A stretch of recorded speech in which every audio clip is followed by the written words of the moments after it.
The NHL Draft is make or break for struggling NHL teams who are looking to turn their franchises around with cornerstone talent, and the 2018 Draft was no exception to this.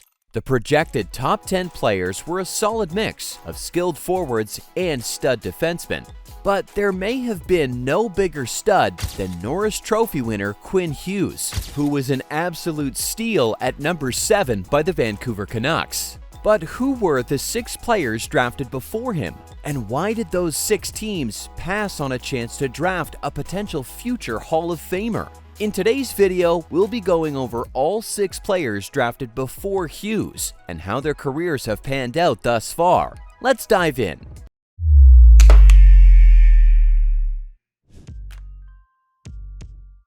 After enduring yet another dismal season that left the Buffalo Sabres at the bottom of the standings, the beleaguered franchise finally had some luck by winning the 2018 draft lottery.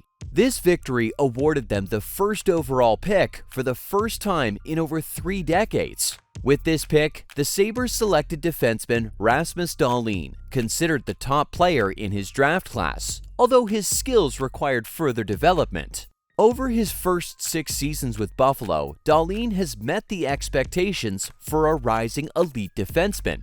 In his rookie season, he scored 9 goals and tallied 44 points, earning a nomination for the 2019 Calder Trophy. His progress was interrupted by the global hockey shutdowns, but he regained momentum in the 2021-22 season. By the 2022-23 season, Dahlin transformed from a promising prospect into a bona fide top-pairing defenseman, logging over 25 minutes per game, amassing more than 70 points, and finishing in the top 10 for Norris Trophy voting.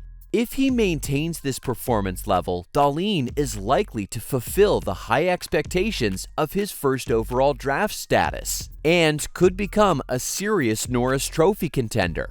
He'll continue to be a very important piece of the Sabres' back end in the future as they look to snap their ugly playoff drought. While the Sabres celebrated their 2018 NHL Draft win with the first overall pick, it's arguable that the real winner was the Carolina Hurricanes, who jumped from the 11th to the 2nd overall pick during the lottery. At that time, the Hurricanes were a struggling team, often finishing in the middle of the standings and missing out on top-tier talent in the first round. However, with their newly acquired 2nd overall pick, they had a chance to secure a franchise-defining offensive star. With this selection, the Hurricanes chose Andrei Svechnikov, an offensive powerhouse coming off a 40-goal season with the Barrie Colts of the OHL. Svechnikov made an immediate impact in the NHL, scoring 20 goals in his first full season and was on pace for over 30 before play was halted. In the 2021-22 season, he surpassed the 30-goal mark for the first time, and he was set to achieve career highs in goals and points in the 2022-23 season before a major knee injury cut his season short. There's every reason to believe Svechnikov can consistently score 30 to 40 goals in the coming years for the Canes, as they look to continue their run of deep playoff runs. The defining moment of the 2018 draft was the live reaction of fans when the Montreal Canadiens selected Jesperi Kotkaniemi 3rd overall. Though the Finnish forward was anticipated to be a top pick due to his experience playing against men in Finland, many considered it a reach given the other high-caliber players available. Despite the skepticism, the Canadiens brought Kotkaniemi over to play in the NHL for the 2018-19 season. In his first 3 seasons with Montreal, Kotkaniemi showed promise, but did not deliver standout performances. He played well in the 2021 postseason and demonstrated steady development, yet his scoring totals were underwhelming, raising doubts about his ability to fulfill the expectations of a 3rd overall pick. His story took an unexpected turn in the 2021 offseason when the Carolina Hurricanes made a bold move by extending a 1-year, $6.1 million offer sheet to Kotkaniemi. This offer allowed the Hurricanes to acquire him from the Canadiens, who were dealing with salary cap constraints and did not match the offer sheet. Now, 3 seasons into his tenure with the Hurricanes, Kotkaniemi has settled into a bottom 6 role on a deep Carolina roster. Despite being one of the bigger losers in the draft lottery, the Ottawa Senators still managed to get their target when Brady Tkachuk fell to them at 4th overall. Coming from the legendary Tkachuk family, expectations were high for Brady to uphold the family legacy, which his father started and his brother Matthew continued after being picked 6th overall in 2016. Brady wasted no time making his mark in the NHL, scoring 22 goals and 45 points in his rookie season. Over the following years, he grew into his power forward role, consistently racking up points and delivering over 250 hits each season. His leadership on the ice earned him the honor of becoming the 10th captain of the Senators, and he was signed to a 7-year contract worth $8.2 million per season early in the 2021 season. For the Senators, Tkachuk has exceeded expectations for a top draft pick. Securing such a talent when drafting this high is crucial, and they certainly nailed this one.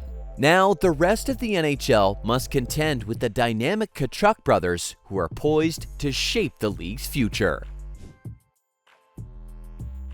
Drafts are often defined by unexpected choices that are either praised as brilliant moves or criticized as questionable risks. One of the more notable risks of the 2018 draft happened when the Arizona Coyotes selected Barrett Hayton 5th overall, despite most rankings placing him around the 20th overall mark. Some analysts viewed him as the best center available, while others saw him as an unproven talent who benefited from playing on a strong OHL team. Hayton's development was significantly impacted by the pandemic, losing nearly 2 years of progress due to circumstances beyond anyone's control. However, over the past 2 seasons, he has secured a full-time role with the Coyotes.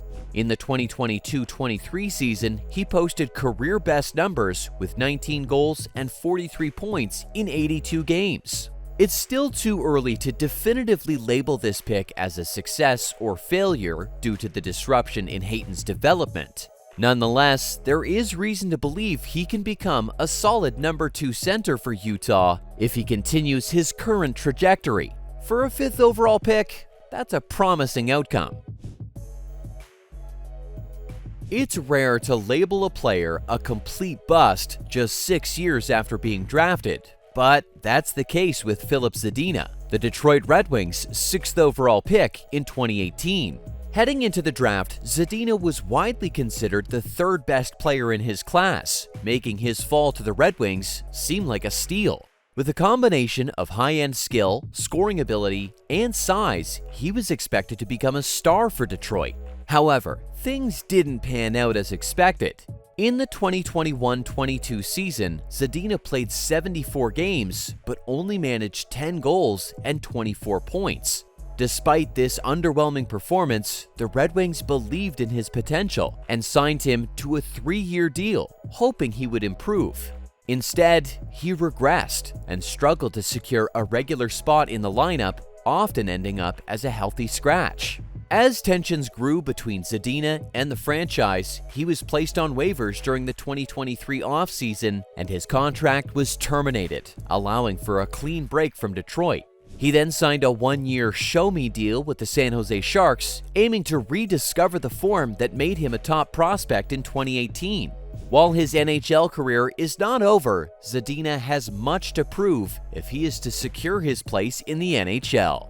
And there you have it. Those are the 6 players drafted before Quinn Hughes and how their careers have panned out so far.